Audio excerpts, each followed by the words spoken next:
Welcome to Physics Desire. We come up with a new topic, van der Waals isotherms and critical constants. इसे lecture में हम बात करने वाले हैं isotherm condition. That means we are taking the temperature as constant and we are defining a graph between pressure and volume. Okay, this is somehow not the theoretical topic, but we will discuss a few things before doing the derivation. Okay, we are drawing a graph between pressure and volume. Actually, in our previous lecture, we have find out the equation for ideal gas, actually a real gas equation, van der Waals real gas equation, that is P plus A over V square, V minus B is equals to RT. This is the equation for real gases, right? So in this equation, if we simplify this equation, then we get here RT by V minus B, and if we put this term in equal to, so we have P is equals to minus A over V square. Somehow this is nothing but this upon this and something upon something.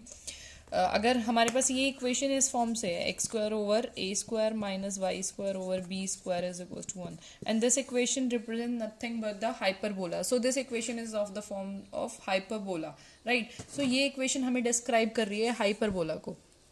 अगर ये equation hyperbola को form कर रही है, so our graph will be in the form of hyperbola, right?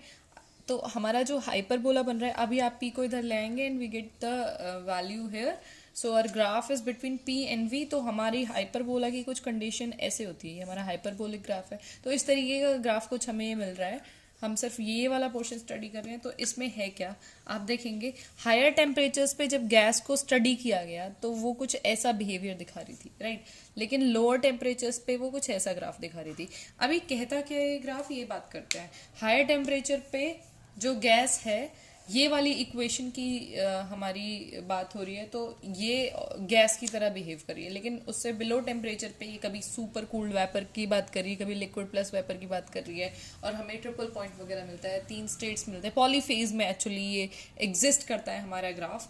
तो यहाँ पे हम अलग अलग रीजन्स पे अलग अलग वैल्यूज देखते हैं. So what are critical temperature, हम यहाँ पे क्रिटिकल टर्म्स के बारे में बात करेंगे, क्रिटिकल प्रेशर, क्रिटिकल टेम्परेचर.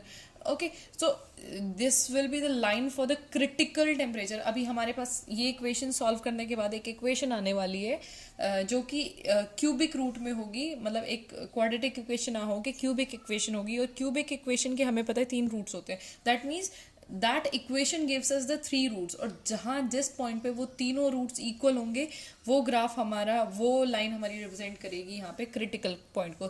सो इतना डेप्थ में हमें थ्योरी में नहीं जाना है, because for exam point of view the derivation is more important. So we are doing the derivation. अभी हमारे पास इक्वेशन थी हमारी P plus A over V square into V minus B is equals to RT. So if we multiply this whole equation by V square, okay, so if we multiply this equation by V square, LHS and RHS, इधर side में V square से multiply करूँ और इधर side में V square से multiply. So what we get, अगर इसको अंदर multiply करते हैं, so we have P V square plus A V square over V square, so it will cancel, then V minus B. देखो ये multiplication में तो V square किसी एक फैक्टर के साथ multiply करेंगे तो चलेगा. So next will be RT V square. इसको इसके अंदर मल्टीप्लाई करेंगे, so we get P V cube, then AV, ये इसके साथ, ये इसके साथ, देन ये इसके साथ, minus P B V square, then AB minus AB. RT V square को अगर हम इधर साइड ले आए तो हमारे पास क्या है, minus RT V square is equal to 0. So अब थोड़ा सा सिंप्लीफाइड फॉर्मेट में लिखते हैं. P V क्यूब, पहले क्यूबिक टर्म फिर स्क्वायर वाली टर्म्स को एक साथ लिख लें, माइनस कॉमन लेके हमारे पास बचा P B plus RT V square. मैंने दोनों में से कॉमन ले लिया, नेगेटिव साइन कॉमन ले लिया, एंड देन उसके बाद plus AV and then minus AB is equal to 0. अब आप देखें किस तरह से लिखेंगे, पहले V की power cube, then square, then 1 power, then 0 power. So ये हमारे पास एक स्टैंडर्ड फॉर्मेट होता है किसी भी क्यूबिक इक्वेशन को लिखने के लिए. या क्वाड्रेटिक की बात करते हैं तो AX square plus BX plus C होती है. सिमिलरली ये AX cube plus BX square plus CX plus D.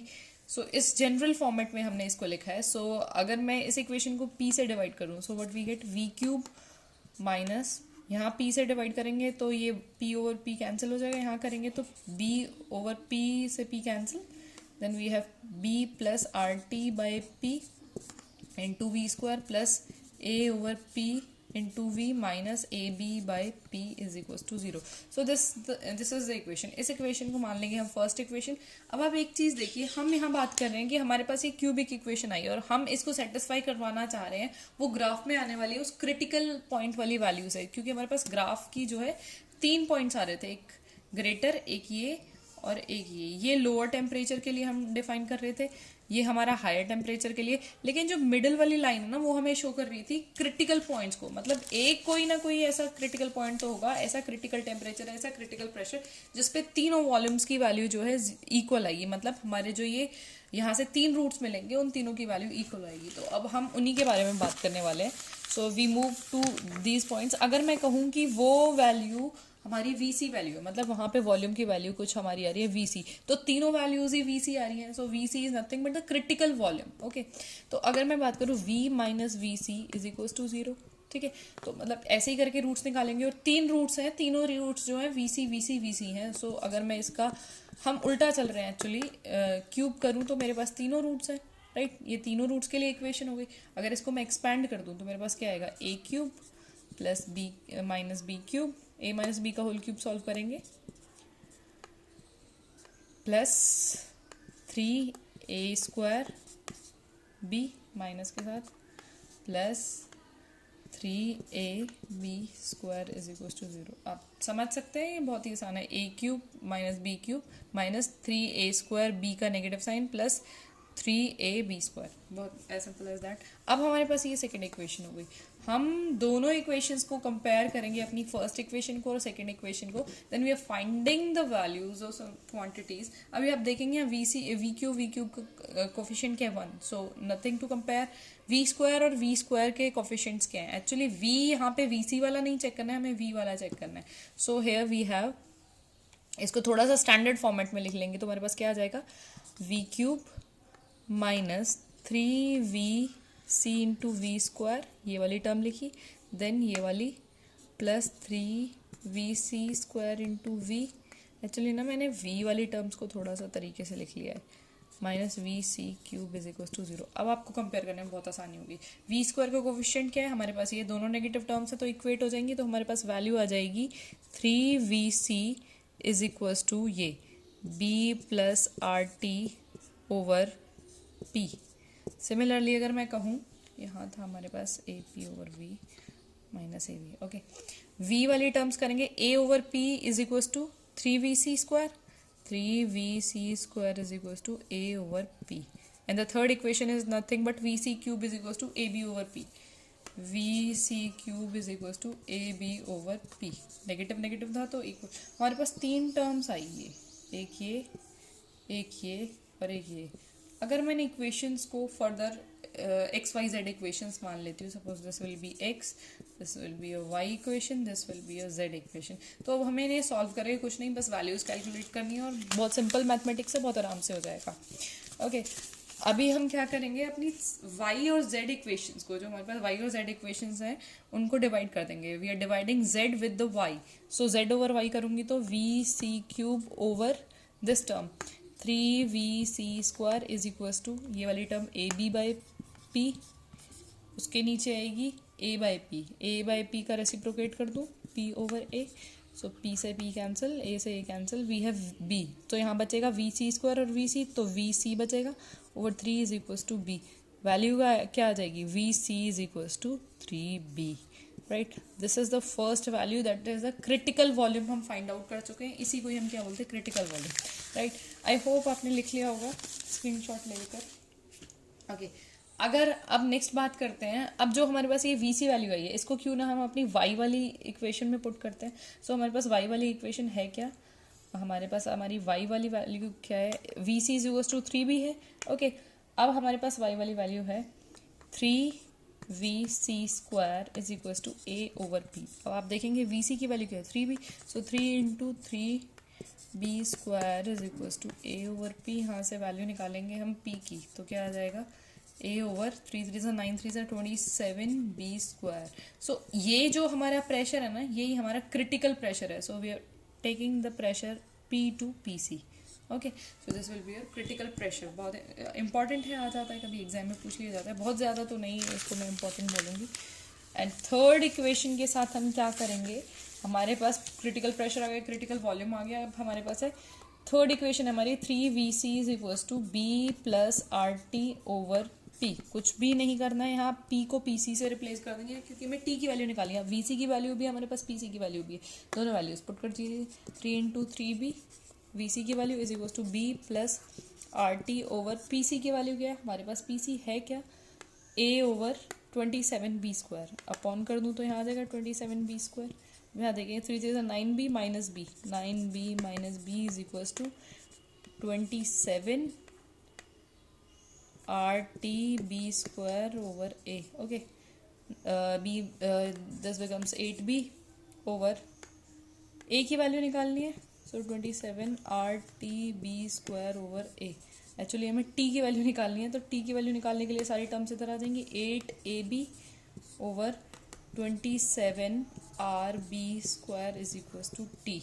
अब एक B से एक B उड़ा देते हैं, बचेगा क्या, 8A is equals to 8A over 27 RB is equals to T, and that T is nothing but your critical temperature TC. So these are the values of TC, PC and VC. So ये पूछ लिया जाता है critical temperature, critical volume and critical pressure. इसके बाद हम करते हैं, और इसी में ही छोटा सा टॉपिक है, बहुत ज़्यादा बड़ा नहीं है, तो आई थिंक दूसरा लेक्चर बनाने की हमें ज़रूरत नहीं है, इसी लेक्चर में हो जाएगा. सो डिटर्मिनेशन ऑफ करेक्शन कॉन्स्टेंट्स क्या क्या है हमारे पास, A एंड B. A और B को हम फाइंड आउट करेंगे. अब देखो हमारे पास तीनों इक्वेशंस हैं. VC is equals to 3B अभी निकाला है, PC is equals to A over 27B square and TC is equals to 8A over 27BR. ये क्या है अभी हम करेंगे क्या, we are dividing by TC by PC. इन दोनों को हम डिवाइड करेंगे TC बाय PC. अब हमें A और B की वैल्यू निकालनी ना, तो आप देखो यहाँ से A कैंसिल हो गया, हमारे पास सिर्फ B फैक्टर बच जाएगा. तो देखते हैं TC की वैल्यू क्या है, 8A ओवर 27BR. PC की वैल्यू क्या है, डिनोमिनेटर में आएगा तो रेसिप्रोकेट कर सकती हूँ, 27B स्क्वायर ओवर A. ये चीज़ समझ में आती है ना, जैसे रेसिप्रोकेट करते हैं तो A ओवर B है और C ओवर D है, तो क्या हो जाता है A by B into C ऊपर D नीचे, राइट. रेसिप्रोकल हो जाता है दूसरी टर्म, या इधर लिख देती हूँ आपको समझ में आ जाएगा. A बाई B बच्चों वाली चीज़ है वैसे तो ये, ठीक है, इस तरह से मैथमेटिक्स सिंपल. ओके, अब देखें A से A कैंसिल हो गया हमारा, 27 से 27, एक B से एक B, सो हमारे पास बचा क्या, B over R, right. 8B over R, 8B बाकी है ना यहाँ पे. सो this is the value of TC over PC. अब हमें निकालना क्या है B, तो B की वैल्यू यहाँ से हमारे पास हो क्या जाएगी, B is equals to R TC by 8PC. This is the value of constant B. अब हमें किसकी वैल्यू निकालनी है, हमारे पास एक कांस्टेंट की वैल्यू तो हो गई, B की वैल्यू हो गई हमारी. अब हमें निकालनी है A की वैल्यू. कुछ नहीं करेंगे, थोड़ा सा ध्यान देंगे, जो ये तीनों वैल्यूज हैं हमारे पास, TC का पहले करेंगे स्क्वायर, उस टर्म को हम डिवाइड कर देंगे PC से. समझना क्यों, इसका स्क्वायर करने से हमें क्या मिलेगा, A स्क्वायर, और PC से डिवाइड कर देंगे तो एक A बच जाएगा, B स्क्वायर की वैल्यू हमें पता ही है, राइट. तो हमारे पास वहाँ से वैल्यू आ जाएगी. सो क्योंकि इस इक्वेशन से कुछ होने वाला है नहीं, TC का स्क्वायर बोले तो 8A ओवर 27, दिस टर्म का 64A स्क्वायर लिख दूँ इसको, ओवर 27 का स्क्वायर. इसका करेंगे नहीं भाई, ये कट पिट जाए तो बेहतर है, 27 का स्क्वायर करके लिखेंगे तो शामत आ जाएगी, किसान नहीं बनना है ना, right. Over PC, that means A over 27B square. ध्यान देंगे थोड़ा सा, A से एक A कैंसिल हो जाएगा, एक 27 से एक 27, देखो भाई आएगा क्या, 64, B स्क्वायर से B स्क्वायर कैंसिल, देखो एक तो A बचा, एक 27 बचा है नीचे, और R स्क्वायर बचा है. मुझे लगता है मेरा यही बचा है, तो यही आना चाहिए, नहीं यही है, TC स्क्वायर ओवर PC. क्या काम खत्म हो गया, बिल्कुल नहीं हुआ. A की वैल्यू तो निकालनी है अभी, क्या करेंगे, कुछ नहीं करेंगे, कुछ कहानी मंजर थोड़ी पढ़ने है इसमें. A की वैल्यू निकालेंगे तो this term becomes 27R square TC square over 64PC, right. I think this is the correct term. तो हमारे पास A की वैल्यू देखो, ये बड़ी खतरनाक वैल्यू है, ये बिल्कुल याद मत करना, ठीक है. याद करने की ज़रूरत नहीं है क्योंकि निकल ये 2 सेकंड में जाएगी। बस ये याद रखना है तुम्हें, इसके ए की वैल्यू फाइंड आउट करने के लिए तुम्हें टी का स्क्वायर करना पड़ेगा और पीसी का स्क्वायर नहीं करना है भाई, ये गड़बड़ मत कर देना। तो हमारे पास ए और बी की वैल्यू है। अब देखो ये ए और बी की वैल्यूज हमारे पास निकल गई, लेकिन ए और बी की वैल्यू में ना ये आर टी सी और पी सी ये टर्म बड़ा आ रही है, ठीक है। अब जो हमारे पास वैल्यूज होती हैं, चलो ठीक है, I think this is enough for that, नहीं करना है, इतना काफ़ी है। This is all about the topic. Thank you, thanks for watching. Give your reviews, give your queries in the comment section. Please like, share, subscribe. Physics Desire. Thank you.